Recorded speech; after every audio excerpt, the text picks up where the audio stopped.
With Pokemon Legends ZA releasing next week, several Japanese media outlets recently got to experience a hands-on demo of the game, and those reviews have now gone live, with one being from the well-known site and magazine Famitsu. Of course, being a Japanese website, the review is all in Japanese, but I've read through the whole thing, and in this video I'll be sharing an overview and translations of notable points. This video and its content is for educational purposes only. Please do check out the Famitsu website for more news and updates. So with that being said, let's get started. The title of the article is Pokemon Legends ZA Early Review, a new style of Pokemon battles. Blending strategy and action, it's even more enjoyable than expected.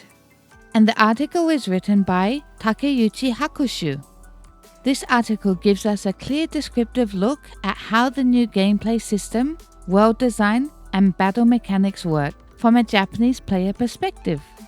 The reviewer spent about an hour playing the demo, which was divided into 4 parts: the daytime wild zone, the nighttime battle zone, rank up battles, and a showdown against a rampaging Mega Evolved Pokemon. The review begins by explaining that Pokemon Legends ZA belongs to the same Legends line as Arceus, an action RPG where you directly throw Pokeballs and dodge attacks instead of relying purely on turn-based combat. The setting is the fashionable, bustling Lumiose City. It's noted that the city is currently undergoing urban redevelopment, meaning that the city is now a blend of nature and futuristic design. The reviewer points out that compared to the 2013 games, Z and Y, the city now feels greener with more high-tech structures and expanding skyline. The reviewer emphasizes that this isn't solely a graphical upgrade, it's a reimagined Lumiose City, full of detail and atmosphere. The actual demo begins with daytime exploration. The reviewer notes that the city changes drastically between day and night. During the day, your goal is to catch and train Pokemon, as well as collect materials in preparation for the nighttime event, the ZA Royale. This makes it seem like using your time effectively during the daytime hours is important when it comes to nighttime play. It is then mentioned that the demo was played entirely on the Nintendo Switch 2, and the reviewer seemed especially impressed with the visuals. In particular, they mentioned that Mega Evolved Pokemon battles have amazing vivid effects. While it's noted that there is no difference in game content between the Switch and Switch 2 models, seeing the gameplay on the Switch 2 has made the reviewer really want to play the entire game on the Switch 2. However, as they haven't yet been able to get a Switch 2 of their own, they joke that this is a bad situation for them. The next course of action was an adventure into the Wild Zone, a specially set area inside Lumiose City where wild Pokemon roam freely. The reviewer makes a comparison to the small grass patches of previous Pokemon games, but explains that it now has smooth-moving 3D graphics, even saying that it feels like it's on a completely different level. As for catching, it works the same way as it did in Pokemon Legends Arceus. Lock on with ZL, then throw a Pokeball with ZR. Weaker Pokemon can be caught directly via this method, even without battling first. But as usual, battling does increase your chances of a successful capture. It's now time to look at a new gameplay mechanic called Capture Chance State. So in a battle, even if you faint a wild Pokemon, it doesn't magically disappear. Instead, now you will get a brief time to try catching it. The reviewer imagines long-term fans saying, "So this means my Breloom with False Swipe and Spore isn't needed anymore?" But they quickly add that success via this method isn't guaranteed. And since the timer to catch a Pokemon in this way is short, those old strategies might still be relevant. Now talking a bit more about battles, and this is where the reviewer says that the series feels completely refreshed. Classic turn menus are a thing of the past. Instead, you now lock onto a target, and each of the A, B, Z, and Y buttons corresponds to one of your Pokemon's moves. However, there is one slightly awkward part, and that's switching Pokemon mid-battle, which is done with the D-pad. But because your left hand is already being used for movement and lock-on, this takes some getting used to. But the reviewer says that they got used to it in about 10 minutes. Additionally, another quality of life change, running now uses a toggle system. It's a small detail, sure, but it makes for a much smoother gameplay experience. But back to the topic of battling. The reviewer praises how action and tactics are perfectly balanced. An interesting point to note is that you don't directly control your Pokemon. You simply give demands while controlling your trainer, who can move around the field and dodge attacks. However, Pokemon follow closely behind their trainers, so it's important to be mindful of positioning, as it can help Pokemon evade attacks. But the reviewer also noticed that Pokemon can avoid attacks depending on their actions of their own attacks, meaning that move animations themselves can function as evasion tools, opening up a whole new level of timing and tactics play. For example, later while using a Pikachu in battle, the reviewer noticed that the Pikachu knew the move Volt Switch, a move that has always dealt damage, then swapped the user out. But in Legend ZA, it works a little bit differently. Immediately after the attack hits the opponent, Pikachu seems to teleport back to its trainer's side. Not only does Pikachu attack and retreat instantly, but during the teleport moment, its body disappears, meaning most counter-attacks end up missing. The reviewer calls it a powerful move that competitive players will love. They also speculate that similar moves like U-turn and flip turn might work in a similar way. Now the article shifts into talking about battles in the ZA Royale. The reviewer writes that when night arrives, the city changes completely and the ZA Royale begins. This goes beyond just a time of day visual shift. It's a complete change of gameplay. The warmth of the daylight hours is replaced by a neon glow, and trainers all over Lumiere City are ready for battle in the underground tournament known as the ZA Royale. The reviewer notes that day and night rotate automatically in the demo, switching roughly every 15 minutes. So every night cycle feels like a ticking clock. In the ZA Royale, every trainer starts at rank Z, with the goal to climb to the top, rank A. This is done by battling and collecting ticket points. Once you've gathered enough points, you will receive a challenge ticket, which unlocks a rank up match. Successfully winning a rank up match increases your rank, eventually leading you from rank Z to rank A. During the ZA Royale, inside the battle zone, every trainer is ready for battle, and these trainers don't hold back.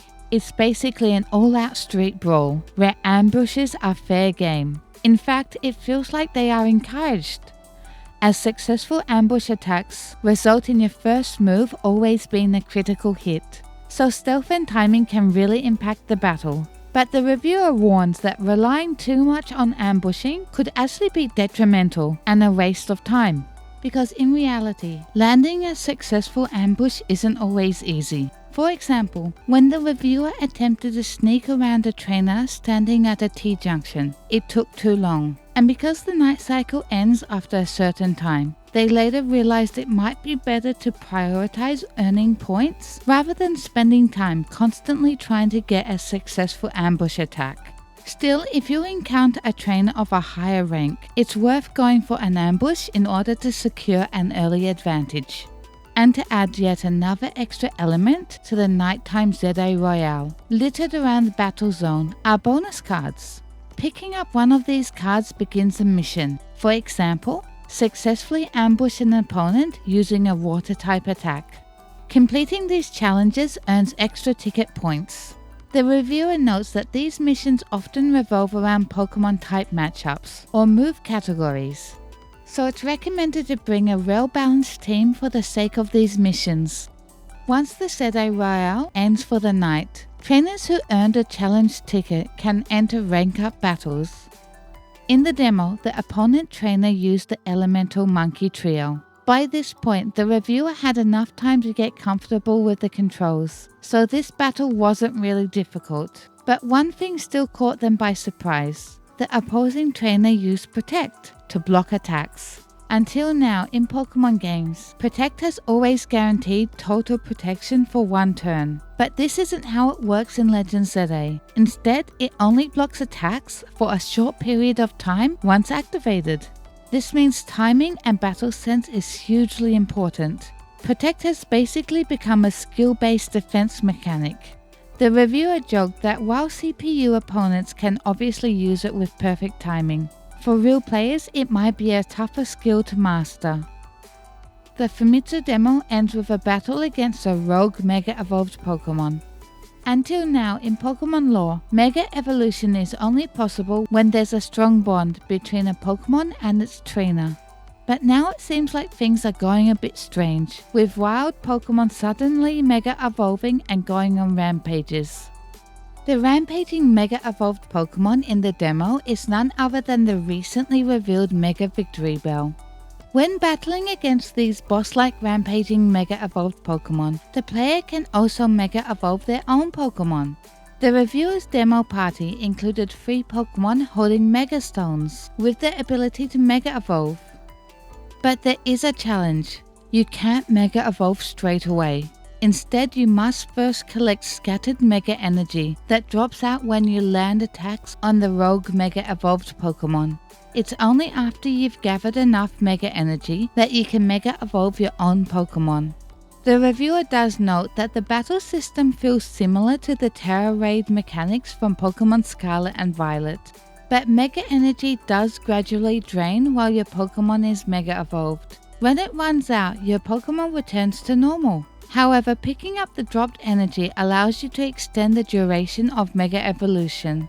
If you return your Pokemon to its ball, the drain stops.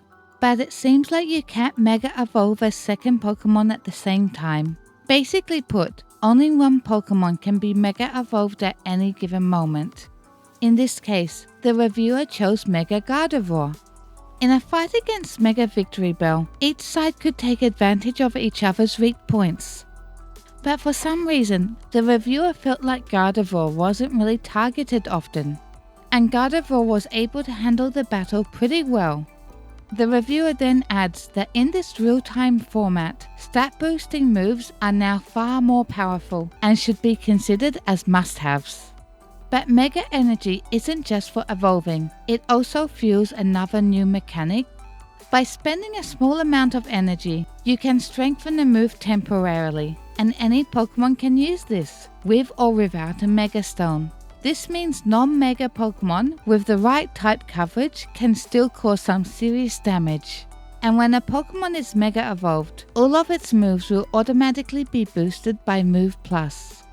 And to add yet another extra challenge into the mix, the reviewer felt that during the Wild Zone and ZA Royale demos, the player character wasn't directly targeted, but in the Rogue Mega battle, the trainer became an obvious target. In the case of Mega Victory Bell, it attacks with wide area poisonous attacks. This leaves poison puddles on the ground that stay active. Because of this, even if you dodge the initial attack, stepping on those puddles will cause you damage, meaning that the area of safety grows smaller. And to make it even trickier, while you might be able to avoid the poison, your partner Pokemon takes the shortest path and will sometimes end up walking straight through it. These battles require quick thinking and multitasking. You have to issue commands while dodging attacks yourself. So it might seem a little bit intimidating and difficult for players who are not confident or accustomed to this kind of gameplay. But the reviewer assures readers that this game includes several systems to make it a little less daunting. For example, if you lose but had already reduced your opponent's HP, you can choose whether the next attempt starts from the same HP level or resets to full. Another beneficial battle feature is that you can open the menu during battles by pressing the X button. And while the menu is open, the game pauses time completely. You can use items, think through your next move, then resume the battle again when you are ready. Additionally, there is no limit of how many items can be used in one turn, like in previous games.